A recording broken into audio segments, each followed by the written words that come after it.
kale ssebo abatuwuliriza tubabuuzizaako amakya ga leero n'ekiramuso ekisinga okuba ekyekitiibwa ti assalamu alaikum. Amannya gange Nzimiyanja Ronald kandi registration officer ku URSB nga tuli Wanembale naye nga region y'Embale etwala Eastern yonna district 36 bwe tuba tucategorize nze tugamba Busoga region, Bugweri, Bugwere, ne tujja mu Bamasaaba, ne tugenda paka Teso, ne tudda Sebei, ne tumaliza ne Karamoja. Ezo na district zaffe. Nze nyiso Ssebo tusanze okulaba tulina ne regional manager ajja kubanga akozesa olufuutifuuti tujja ku taputa mpola. Madam, you are most welcome. I think this is your first time here and I think you are new in Mbale. You are most welcome, and I just introduced you but I didn't say the names, so you have to greet and say your names. You are most welcome. Thank you. Good morning, listeners. And good morning, Yusuf. Thank you for hosting us, team from Uganda Registration Services Bureau. Yes, my name is Eunice Okirol Porutumagoro. I'm the regional head of URSB Eastern Region. As Ronald has earlier said, we cover about 36 districts and those regions that he mentioned.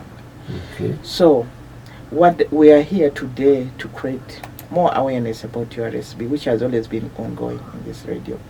So what does URSB do? We know URSB is an agency of government of Uganda and has a mandate to formalize the economy through business registration, through registration of intellectual property rights, and then we also host systems like the simple system, that is the security interest in movable properties, where creditors can use the system to give credit to the clients and be safeguarded. Both the creditor and the debtor are both safeguarded in terms of what they've used as security.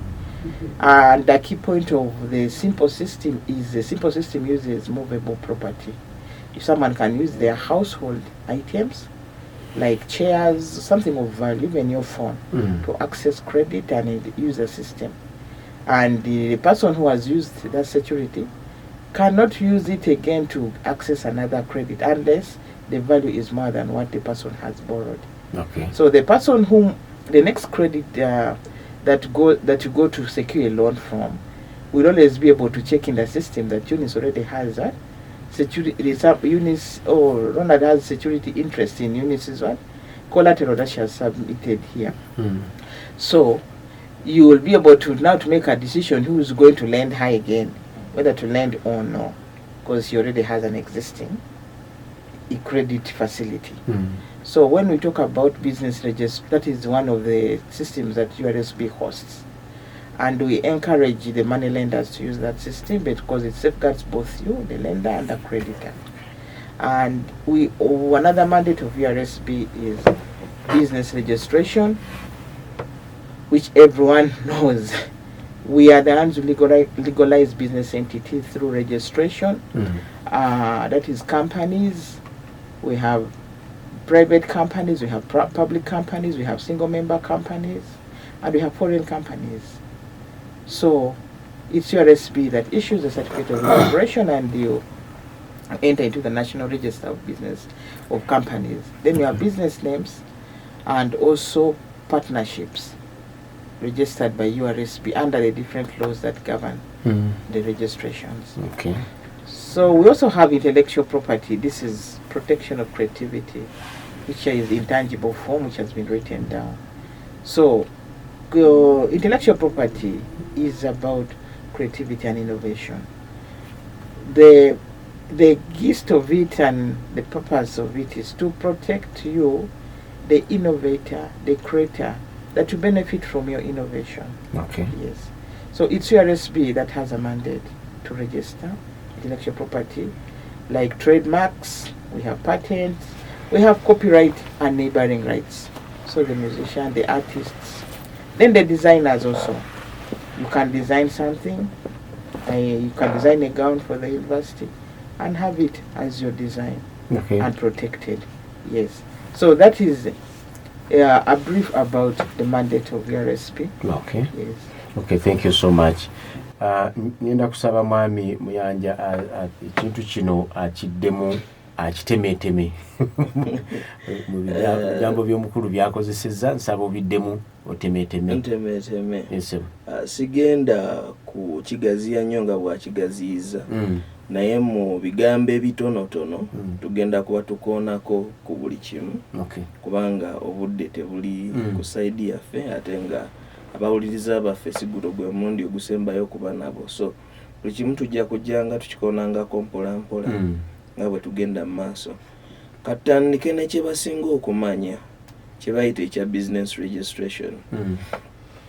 Kiri mu mateeka nti bw'oba otandika business erina okuba nga mpandiise. Naye nti lwakuba abantu baffe tubadde tetunaba babuulira emigaso na lwaki balina okuregisteringa, kati tetukola ng'ebitongole ebirala nti bwe tunaasanga nga towandiisizza nga tukuggala. Naye ng'ate kya buvunaanyizibwa okuwandiisa nti buli alina bizinensi akole ki awandiise. So bizinensi zirimu ebika nga si bika naye tuzitematema mu ngeri nga ssatu. Esooka ye bizinensi entonotono gye tuyita business name, erinnya eryo mw'otambuliza bizinensi yo. Katugambe omukulu ono antudde mu maaso nti Yusuf Investments oba Yusuf Phone Center oba Yusuf Electronics, eyo business name.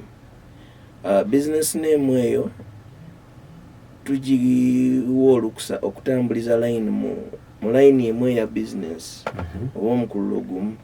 Bw'ebeera mobile money eba mobile money, bw'eba retail shop ebeera retail shop. So siwandiisa nga mpandiisiza mobile money ate n'osanga mu kulima. Kwegamba business name ena engeri gyekukugiramu okukola ebintu ebingi, naye ng'ate mu maaso awo bizinensi eyo bw'ekula era erina omuwaatwa weegejjera okugenda mu kampani. So tesobola kusigala awo. Naye kikuyambako nti erinnya eryo Yusuf Investments bw'obanga obadde olikozesa emyaka 10, bw'otuuka odifuula kampani kiba kikwanguyira. Tobeera ng'oli abadde mu Yusuf Investments najja nga wayisewo emyaka 5 naga njagala kuregisteringa mbale yonna emanyi nga nzaadiringa mu sementi wano ng'ate waliyo eyali registering edda. Gwawe oba olina okukyusa. Ekintu ekyo kitera nnyo okubeera mu b'amasomero. Oli najja n'agamba Nabuyonga Primary School n'agenda ne ku ministry n'afuna license. Kati ebiseera ebisinga atuuka maybe ogenda mu banka bamuwe lese loan nga bamugamba leeta certificate ya business mw'otambuliza essomero lino. Agenda okujja ku URSB ng'ate waliyo ekyalo ekirala kye bayita Nabuyonga Tororo nga yawandiisa erinnya Nabuyonga Primary School for example. Tumugamba nedda erinnya lino redde mu system eriri tesobola ddikuwa. Kati ajja kwesanga nga alina okukyusa erinnya lyali bamanyi emyaka 10 okufiitinga mu system URSB oba eggwanga lyonna gye likozesa. So kikuyamba nnyo. Then ekyokubiri ye kampani. Kampani eyo ziri mu mitendera ng'ebiri omuntu wa bulijjo asobola okutegeera. Kampani ekola business gye tuyita limited by shares. Abantu nga babiri Yusuf ne Ronald ayinza okufuna akakadde kaabwe. Yusuf n'aleetayo 8, Ronald n'aleetayo 2 ne baweza akakadde okukola kampani. So baba bagabana profits oba amagoba. Buli omu oli atwalako 80% onatwala 20% okusinziira kye baataddemu. So eyo gye tuyita limited by shares. Purely yakola business. Ne tubeera ne gye tuyita limited by guarantee. Guarantee gye tuyita ebibiina eby'obwennakyewa. For example oyinza okugamba nti Kapchora Farmers Association. Ekibiina ekyo nga kigatta abalimi b'Essebbeyi naye nga not for business. kibagatta okufuna let's say ebijimusa ku miwendo egya wansi oba baba kibalina kye beetaaga mu gavumenti nga katwalo PDM bayitira mu kibiina ekyo ne bafuna facilities ezo. So b'omulimu gwabwe bwegasi naye ng'ate si gwakufunamu magoba. Tulinayo akalala tujja kanyonyola mu maaso eyo kalibadde keefaananyirizaako eno eya garanti naye tugiyita building society. Building society emirimu gyayo gyefaananyirizaako egya SACCO naye wane mu garanti eno gye tusembeyo okwogerako tetukkirizaamu kwewola na kusevinga gye tuyita SACCO. Naye nga mu building society ate basobola okifunirayo under URSB wadde ate SACCO ziyigwa mu Ministry of Trade tetuziregisteringa nga URSB. Then mu business waliwo omukulu kakonyeeko gye bayita partnership. Mu business name tulinamu kye bayita partnership nti Yusuf ne Ronald tebaagala kukola company, baagala kusigala nga bali ku mutendero gusooka gwa business name naye baregisteringa gye bayita partnership. So business name eyo nebeerayamu abantu 2 oba 3 oba 5 but under a business name. So kibayambako nti sente ze bakozesezza okuregisteringa ziba za wansi kooko okusingeza company. Then bwe tudda mu kye bayise intellectual property bye biyiiye ebiva mu bwongo bwaffe. Awadde example nungi eya gown eya university. Muyinza okufuna engeri gye mu designingamu gown nga gown yo nga gown naye nga tefaanana ne gown za universities endala era mu giprotectinga kibayamba kinti omuntu yenna bw'aproducinga gown eyo muba muyina olukusa omukwata kubanga aba atundira mu kintu kyammwe kye mweyiyiza ate era kye mwaprotectinga. Ne ka brand yako kendaba aka IUIU nako musobola ka protectinga nga trademark. Ti omuntu yenna akasitaba nga akagiyo kakozesa muba muyina olukusa olukola kiro omukwata olumuloopa mu b'amateeka. Then tuyina branding oluusi ebeera mu bintu ng'ebyo trademarks oba mu bigambo what we call slogans. Tetujja kgenda nnyo mu political party tetuli mu politics wano naye bw'owulira slogans political parties ezikozesa ezo ziri protected nti omuntu yenna kasita akiyingiramu nga akikozesa ku lwammwe muba muyina obuvunaanyizibwa obukola kye obumukwata. Then kansembeyo n'ekya simple security interest in movable property nti waliwo system eyo URSB gye hostinga naye nga ayeewola n'awola bonna babeera ku system eyo. For example singa nze naawe tubeera ne kampani yaffe Yusuf and Ronald Financial Services akati ng'omukulu oli katugambe ye Habibu ayagala kujja kwewola ayina piki ye oba ente ze ekintu kyonna kyosobola okugyawo n'otambuza eritali ttaka. Ettaka teririimu mu sisitimu eyo kuba ettaka teritambula. Obeera ne ploti yo wano ku IUIU tevaawo myaka ku myaka n'ekintu kyonna kyosobola okusitula n'ojja mu kifo ekimu n'otwala mu kifo ekirala egye tuyita movable property. Ate teri restricted ku kintu kyonna anything that is movable. Luyinza n'okubeera amatooke agali mu lusuku n'ogamba nti amatooke gange gano gali enkota 10 naye njagala ompeeyo obukadde 5 bwe gaba nga gakuze ntunda amatooke ago nkoleki nkuwe sente zo. So egye tuyita movable property. Kati kikuyamba ki nti omukulu oli Habibu bw'anajja mu kampani yaffe okwewola obukadde 5 nga buli ku matooke gali tajja kgenda ate mu Absa oba Stanbic addemu yeewolere ku matooke ago. Aba alina okusooka aclearing effe then addemu yeewola awalala bw'aba nga akozesa matooke oba bw'aba aleese piki ye aba asigala paka piki eyo nga atuclearinze sente zaffe teddamu kukkirizibwa kwewolebwako paka nga aclearinze. so mu bimpimpi byebyo sebo. Okay. So Madam Eunice, I want us to put more light on the issue of intellectual property issues.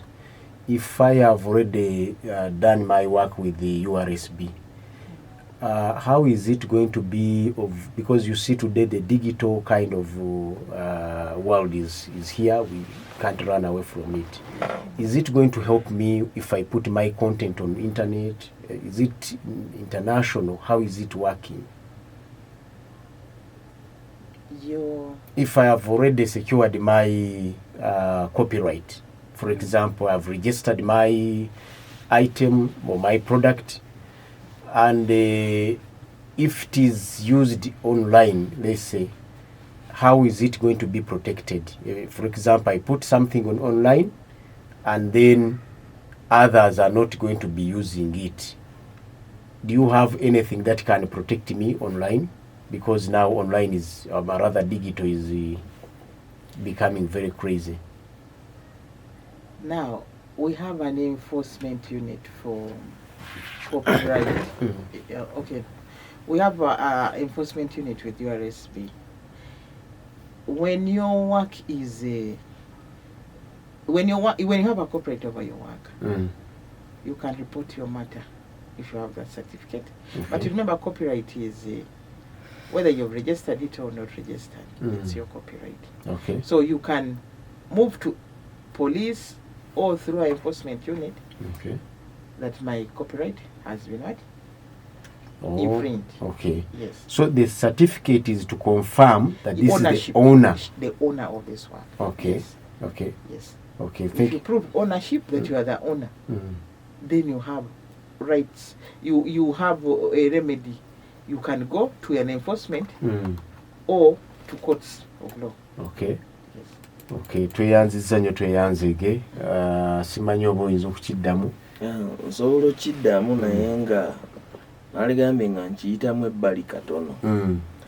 Kati singa njiya oluyimba nenzija ku URSB and protecting. Kitegeeza kuwandiika obwannannyini bwabwo. Nti oluyimba luno ABCD Yusufu yaluyiiya era lulwe. Kitegeeza omuntu yenna ayagala oddukozesa mu kalango oba oddukuba ku mukolo for entertainment alina okujja ansabe permission. Tukkiriziganye ku ssente mmeka zanampa okukozesa oluyimba lwange oba mugundi mu firimu nga background track. Kati wekikuyambira nti omuntu yenna ayagala okukozesa bw'aluwulira n'ategeera nti lwa Yusufu aba alina okubaayo omutema gwakuwa okukozesa oluyimba olwo. So asobola okulukozesa as long as simukutte naye bwe mukwata nedda anti kati bwe mba mukkiriziganyizza okola ki akuwaayo kyakuwadde n'akozesa oluyimba lwo. Naye tulina ba artist ennaku zino for example akola oluyimba lwe n'akola video n'aluteeka ku YouTube for promotional purposes. Yes. Kati for promotional purposes kitegeeza abantu bonna mu nsi yonna balina oddulaba for free because olutaddeyo to promote yourself. Naye bw'oluteekayo for commercial purposes era n'okiteekako nti oluyimba luno ndutaddeyo but for commercial purposes you subscribe and so on.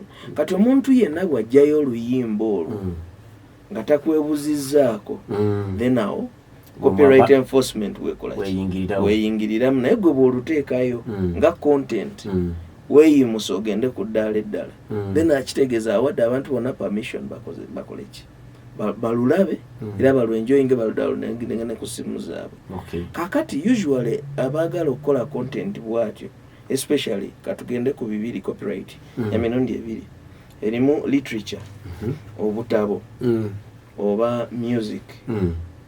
Kakati ebyo ebibiri bw'oteekayo for example owandiisa akatabo ko about Islamic marriage for example, yes, then okaleeta ku URSB ne baka protectinga as Yusuf as the author ow'akatabo ako n'okwata PDF format n'ogiteeka ku mutimbagano.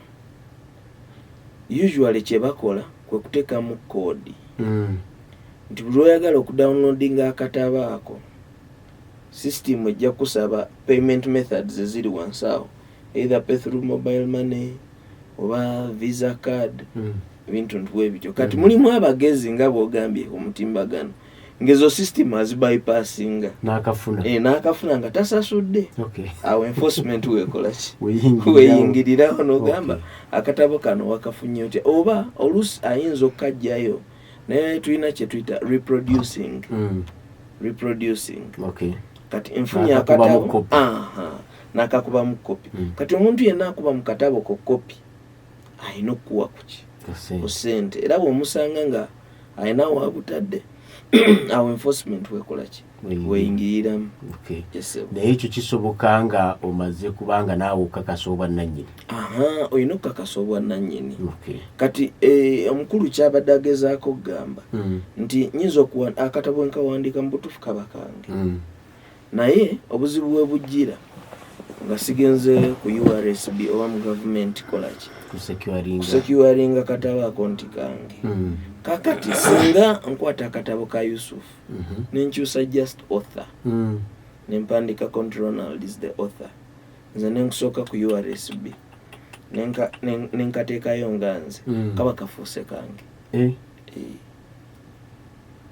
Kaba kafuuse kange kubanga nze nkusooseeyo nga bwe tuddako emabega ku kya business. Singa Mampita ayita nensanga kantini wano mu university ng'eriko Yusuf Delicacies, erinnya ne linnyumira, ngenda otuuka ku URSB ng'erinnya eryo sipandiisa nga ngenda nga ndiwandiisa nga nfuuka nannyini linnya. Kati ogenda oyita ku Republic nga kuliko Yusuf Delicacies naye nga tewateekayo branch, ogenda okwekalakasa nti mu system wano erinnya ino Ronald yakola ki, yaliwandiisa, so obuzibu bwe buvaawo. Tweyanziza awuliriza omulungi nkyali ne banaffe aba URSB. Tuli mu kwongera kwesomesaamu okumanya bakola ki, era ebintu bye bali mu kwogerako bino biri ku mirimu gye bakola, ate nga emirimu egyo gye bakola gikwata ku ffe direct. Abantu abalina bye balina ebintu byammwe mwagala okubanga mufuna obwannannyini, wandiisa, kubanga muzeeyita buliiki oyinza okubanga olina ekitongole kyekyo kiri mu kwokya biki kikola ki, naye ku makya oli ajja kunoned erinnya osange nga yennannyini kyo ng'ogamba yantwalira kampuni. So mbadde nsaba tuddeyoko katono ku nsonga ekwatagana n'ebika bya bizinensi bye tuwandiisa. Waliwo kinabadde ntunuulira nti for example ffe tulina kampuni ya bulimi na bulunzi, tugeze ndi mu bulimi n'obulunzi, naye nina ttiimu y'abantu abasukka mu 10. Njagala kuwandiisa kufuna erinnya eryo kubanga njagala kubanga nsobola okusecuringa loan, njagala kusecuringa obwannannyini bwayo nga bo nti tusobola okubanga kitongole weekiri. Mu bintu byabadde obala ate nga si ya business nti tuli oba tusobola okubanga tukola tulunda ne tugabana tugabanye nga bw'olaba nga sako nga bw'ebeera, naye it is small. Eyo ebegwa mu tuluba ki? Kwegamba mwagala okubanga mugabana naye nga ate tegwa mu kamasho nti oba mu kamasho musuubula mukola ki, mulunda nga bw'olaba abantu basonda ssente zaabwe ku Krisimansi oba ku Yidi batuuka ne bagabana, naye mu mbeera eyo efaanana bw'etyo okusonda ssente n'otereka ku akawunti tezikula, zituula. Naye ffe tuguze embuzi eri mu kukula oba ente eri mu kukula, bwe ntuuka ku Krisimansi nsobola ogitunda. Kati kansooke nfunemu engagement ne mukama wange, then nze ngenda ki expandinga mu Luganda. If we have a group of farmers, let's say 10, and then we are rearing our animals. But these animals reproduce every now and then. So at the end of the year, we can say that out of the offsprings, we share 5 goats. But then we want to formalize that kind of thing, but not in a business-related setting. What is the best way we can formalize it, such that if we want maybe to get some inputs or a breed or some kind of increase on our farm, we can go and still secure a loan, but yet we are not business people. Because even there are some government programs that can come and help the farmers, but because you are not registered, you're not seen as an official. No. Okay, that could be registered under guarantee. Okay. Because you're basically looking at economic livelihood, improving the livelihood of the people. Yes. And people do that through savings. Savings and support. Yes, support for the vulnerable. In terms of maybe seeds, offsprings, like the way you have said. So that one will fall within. By guarantee. Yes. It's basically to improve the livelihood of the people. Because some people, the reason why I brought it, some people will think because there is a time of selling, you are in the business, you're going to get some profits and you're sharing the profit. It's just that you're economically empowering one another. Yes. It's a revolving kind of activity. When you get this, you give this, you give this. The purpose, the mission, or the goal is to make sure that you're developing and economically empowering the people. There is no business. There is no actually business. It's not for profit making. It's just basically to look at sustainability and economic empowerment of the community. Yes. I think ndoza mwami ekibuzo mwakitegedde mwami Muyanja njala nnyo okukozesa erinnya eryo oyinza okuba nga oyagala lya Ronald kubanga lyenkozesa no Muyanja is okay. Sebo akinyonyodde ku oyinza okuddamu n'otutematemera kakati gyasazeewo bwe tubanga tuwandiisa kampani ezo kakati nga gye tugezaako okwogerako kati etali ya kuleeta magoba tuyinawo part gye tuyita objects oba objectives bye tuyita ebigendererwa lwaki tutandiseewo kampani eno kakati bwe tuba nga tuwandiika ebigendererwa bya kampani yaffe ekintu ekyo tusobola okiteekamu titutandise empowering bakyogera batya mu Uganda kuyamba tweyambe tuve mu mbeera mu bwabo oba mu mbeera embi ekyo kyekimu ku bigendererwa byaffe mu kimu kama nti bwe tunaaba tulunze ensolo zaffe zino ne zikula ne tuzigabana ne tuzitunda ffe nga bannannyini tujja kuba tusobola okuva ku kimbwavu. So ekigendererwa ekyo tukiteeka mu katabo kaffe ke tuyita memorandum and articles of association oba mu lulimi olwangu abantu baagala nnyo giyita constitution. We are approaching receiving some calls. I wanted us to give a difference between if somebody is using URSB and then another one is saying, because there is some confusion, people don't understand the difference between registering under USB and registering as a CBO. Thank you.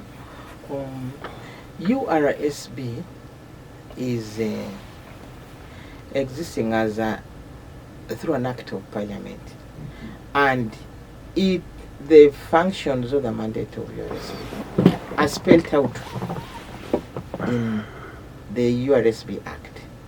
So URSB registers business entities and through companies registration and business names registration. So under URSB, under company registration, we have a mandate to register companies limited by guarantee. And most of these companies limited by guarantee, you find that they are like registered, they go and register later as what? NGOs with an NGO view. So for CBO, we don't register CBOs, community-based organization. as URSB, we don't register them. They are registered at the local government level. Yes. For us as URSB registers only companies, and we have different types of companies, as we told you earlier. One company is limited by shares, and those are for profit making, and then companies which are non-profit, which is not a company limited by guarantee. That is where you find people doing activities of CBOs. They have, some of them have elevated themselves from CBOs to come and register with URSB for purposes of being an NGO.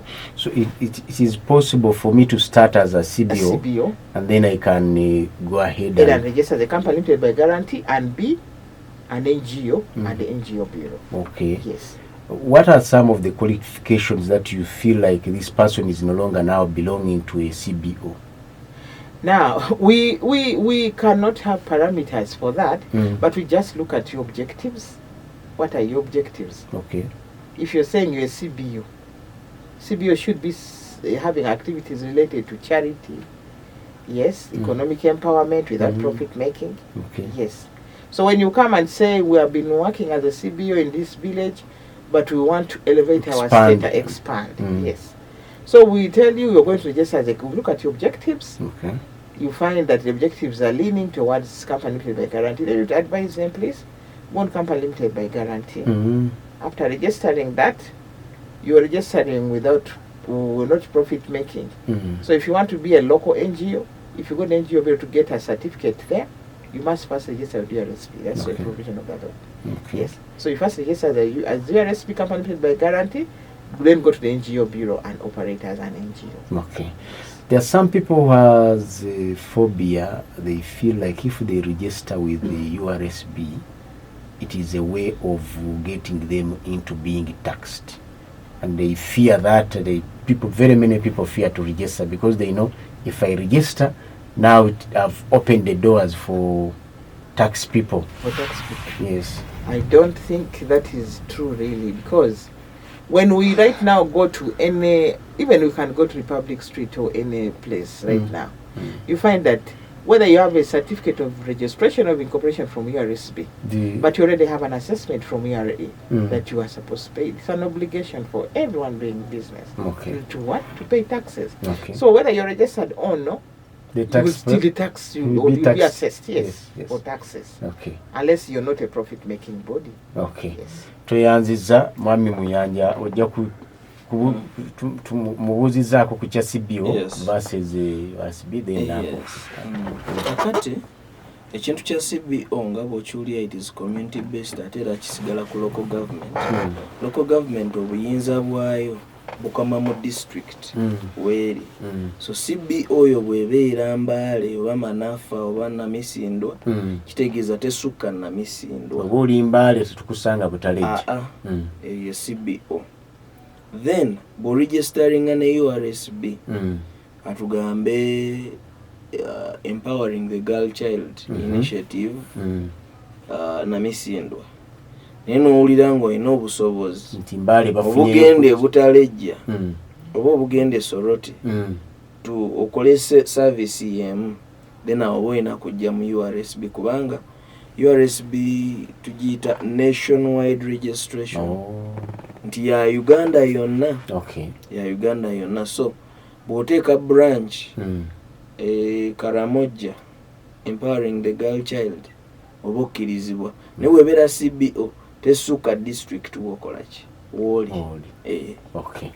Then ku kyemisolo okukyogerako abati okwewandiisa olw'emisolo omusajja w'emisolo ne bw'oba onooba otundira mu nnyumbayo kasana kitegeera nti okola ki okola amagoba ajja kusangayo. Okay.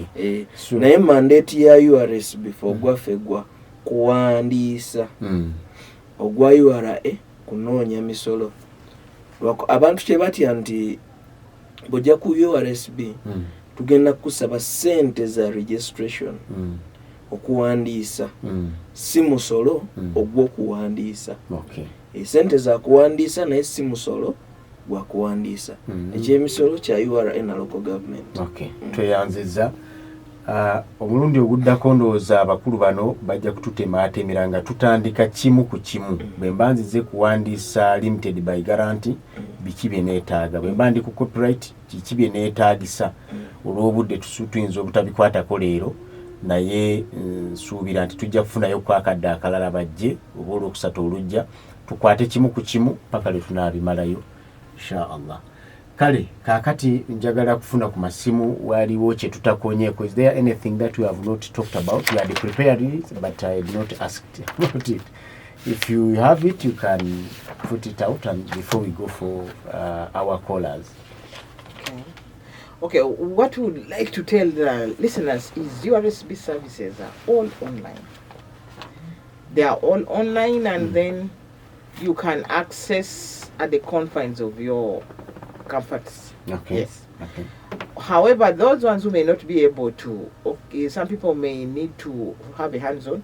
We have a client's desk, help desk. They can come to office and then we do support. Okay. With you, we will support you in the service, but the services are online. Okay. Yes, and then you can access our services in the municipalities of Eastern Region.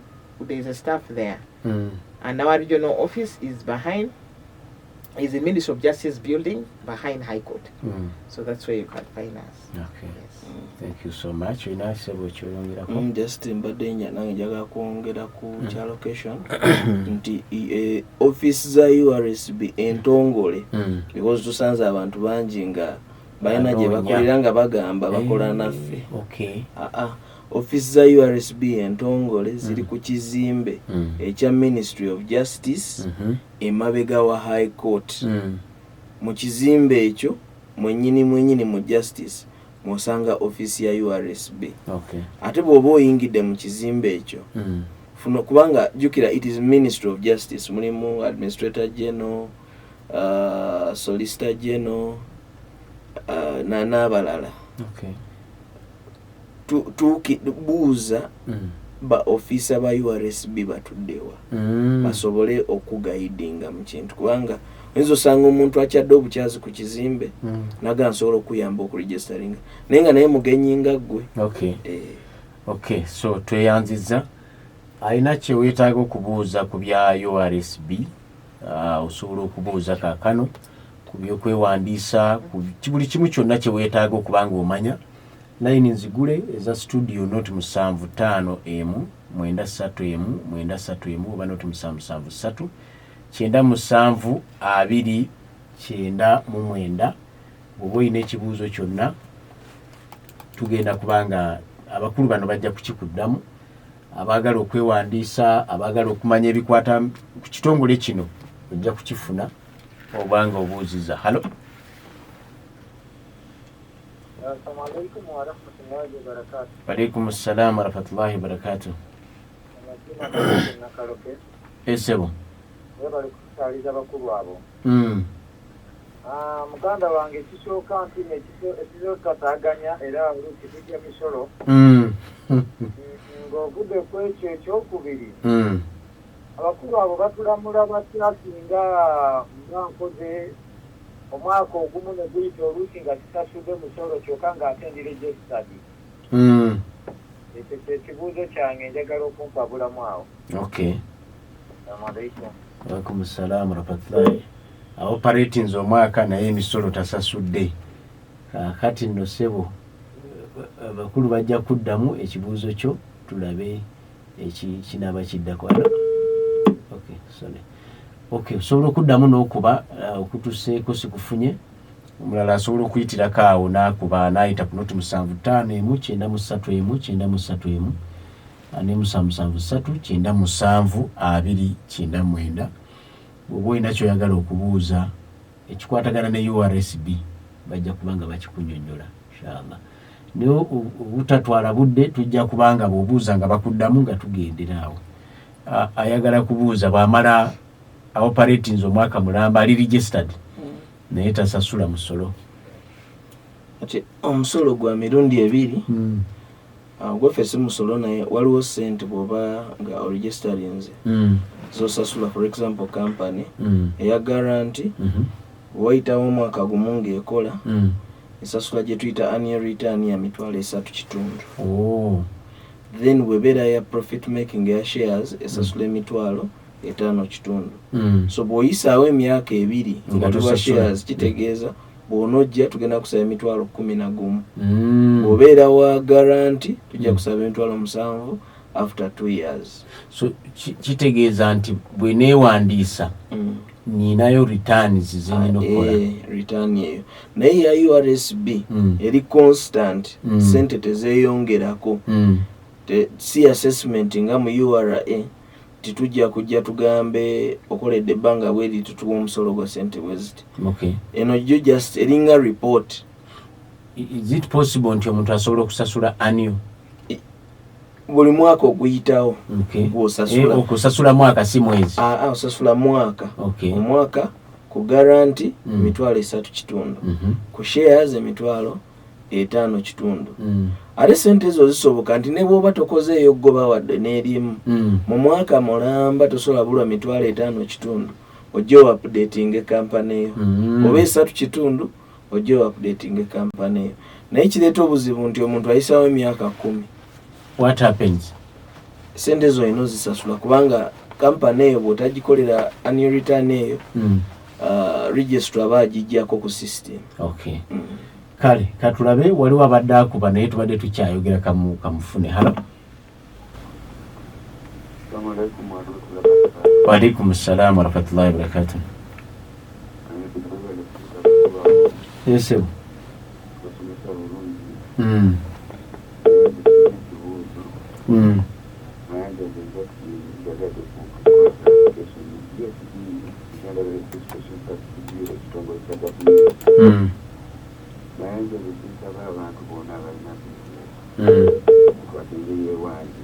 Okay.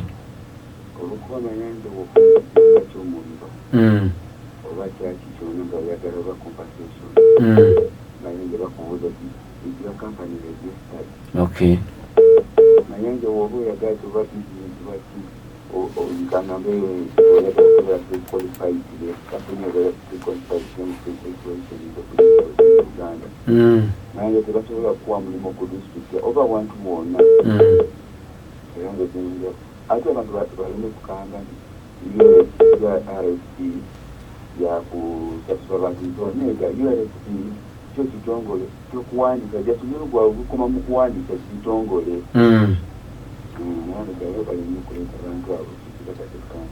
Kale sebo ndoza kategolikira ya nti kyuvula bange ebintu obitegedde bulungi nga bitambula. Okay, katulabe simu endala ndoza jinza okwongerako. Halo. Alaikum assalam wa rahmatullahi wa barakatuh. Ese mwami balu.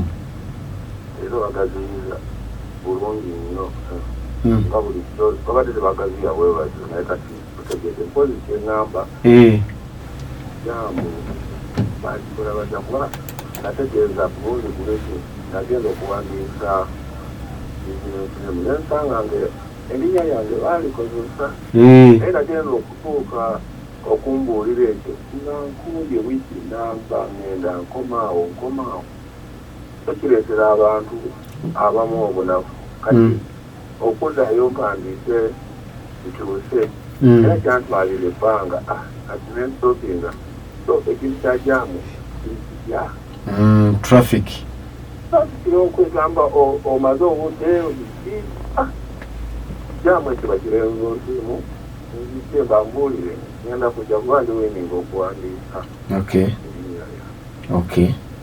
Kale tweyanziza Juma Balu ali mu kwemulugunya ku kintu kya jamu agamba nti kirabika I don't know baba tasobodde kola online nga alaika yali azze ku kitongole yabayambirwa. Kansooke tuddemu bano ndowooza tuyinza okukoma kwabo nyinza obutayongerako. Let me give this to my senior. Somebody is saying that his name was bounced several times and so he got frustrated and he even feels like not coming back. He was trying to reserve a name but his name was bounced several times. Thank you for the question. Now, okay, it is true that sometimes you may not get your name that you wanted because of issues of similarity. Most names are similar in the system. But like in such a situation, you could come and interface with one of us. I think that's what he was talking about. I think he came several times, but again he could not be served because I think there are many people. There are many people. I think that's what. So I didn't get his name, but please. Juma Balu. Juma Balu. Please, Juma, if you can come, please come. Come back. You come back, and then I look at what really exactly happened. Then we get a win-win situation if we can put some amendments to your name and then see whether it can go through. Yes. Okay. You sometimes when I am the regional head, just look for Eunice and say, this is my application. It has had this issue. How can you help me? How can we modify it? I need to retain my name. How can we modify it if it is really similar in the system? Then we agree and then we show you others which are there so that you can also appreciate that I have not been given this name because of this. Okay. So let me just see how to do some changes and be given a new name. Okay. So Mami Juma gendayo onoonye omukulu ono akulira ekitongole erinnya waaligenze n'amannya amalala agawerako tidino endibasiriiseemu mu mperino ebigaana bajja kuyambira eyo bagaa nti kati kyusaamu kino osobola okuvaayo ssebo jangu genda ku kitongole abakulu bajja kukuyamba omulala ndoozi yadde yeebaza ababiri actually badde batwebaza. Okay, thank you so much. I think we cannot go beyond this time. Saba mukama wange owunzike obakaba obusiibula then manager ajja kusembayo. Abatuuliza abalungi mwebale nnyo tuwa obudde bwammwe okutuuliriza. Twebaza n'abo abasiimye emirimu gyaffe gye tubatuusizzaako mwebale kusiima. URSB ekola ebintu bingi era tukyadda wano ku IUIU okubanga tubibayitiramu kati ngaalo kyetakonyeeko leero ekya legal documents, statutory declarations, deed poll agreements ne marriage ndooza marriage yadda munira mwagijja yeyo yadda munira obwedda njala kibuuza mukulu nti wayi marriage nga sigiwuliddeemu nedda marriage tekyali yaffe. Okay. So tweyanzeege abakulu ba IUIU FM management tubeebaza era buli lwe munaatuwanga obudde tujja kudda tusobole okuyamba community. Webale nnyo ssebo. Tweyanzizza nnyo tweyanzige please.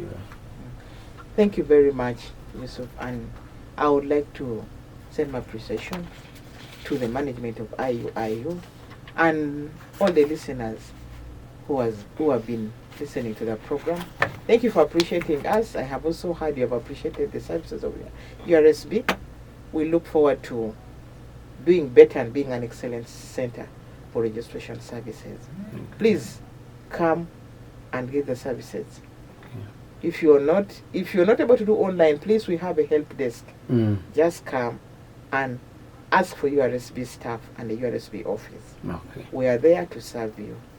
Thank you very much. You're welcome. Thank you. Tweyanziza babadde abakulu okuva mu URSB badde ne mukulu Ronald Muyanja officer mu kitongole ekyo ne tubeera ne senior registration officer mukyala Eunice wetubadde naye bakugamba nti tambula ogende mulundi oguddako tujja fuba tulabe nga tuwa akadde akamala amasimu mubuuze ebibuuzo ebimala naye tujja kubanga ate tukwata ekintu kitono tuleme leero tuzze just kukwata ekyawamu jeno naye kuluddako tujja kujja n'ekimu kye tuba tusomesaako bwe tukita ba bibiri tutambulira awo. Tweyanziza